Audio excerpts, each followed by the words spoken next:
the best hip-hop group of all time, dropped this fire album today, 30 years ago. This is A Tribe Called Quest's darkest and most hard-edged album.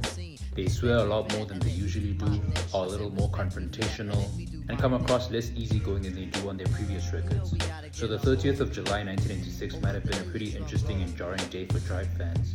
And it's also your boy's birthday. I also dropped on the 30th of July a few years after this album. What immediately stands out about this album is how Tribe hasn't lost their step when it comes to the production. The beats on this album are smooth, catchy, atmospheric, and bound to get your head banging. 40 Rappers is Tribe's darkest album intro ever. The beat has a creepy looped sample that feels like some Mike Myers from Halloween slowly chasing you shit. Tip and 5 share stories about being challenged to rap battles by street rappers who underestimate them because they made it big as rappers and still managed to hold their own in street battles. Get a Hold was one of Tribe's best beats ever, and it's wild that Dilla produced this in only 12 minutes. That pitched down vocal sample is really haunting, but really makes the beat. Motivators is a bar-filled braggadocious track, and more profane than most Tribe songs. The Jam is one of the first missteps in the tracklist for me. I've never liked that jazzy guitar sample, and the storytelling about getting high with homies is something I've never cared for. It's also a weird moment in the album for me. They complain about rappers talking about BS in their music, but how is this song of much substance? The album picks up quickly though with Crew, over a romantic R&B jazzy piano beat, but the song is actually about Q-Tip's friend kissing his wife, and him getting upset about it and shooting them.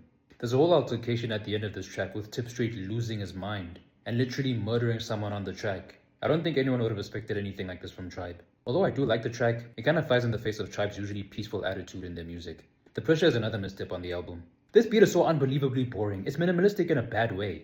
The guitar sample is so flavorless. The drums are almost unnoticeable. Once again is a great single with a beautifully sung chorus, although I can't say I care much for the lyrics. But the beat is 90s magic. Mind Power is shades of Midnight Marauders. I love the horns in the beat, and the lyrics are back to being positive Tribe. Five even gets on his soapbox and says, "That gun toting you're doing will make you end up dead or in jail." The Hop is one of my favorite beats on here. That bassline is so catchy, the vibes are positive, and Five actually goes off in his verse, making numerous 90s pop culture references. Baby Five's return is one of the most underwhelming tracks on here despite its grandiose title. The end of this album is probably the best part of this album. Separate Together is a short, punchy track with one of the smoothest instrumentals on the album. It's a straight bop, it gets me moving all the time. Q-Tip's flow is one of the smoothest he's ever created, and Stressed Out is one of my favorite A Tribe Called Quest songs. That prominent bassline is unforgettable. Faith Evans drops one of the best choruses of that year, and the song ends the album on a somber note. This album is one of Tribe's worst, but this shows the strength of their discography if an album this good is one of their worst. It's one of the reasons Tribe isn't just my favorite rap group of all time, but one of my favorite artists ever. This album gets an A+ from me.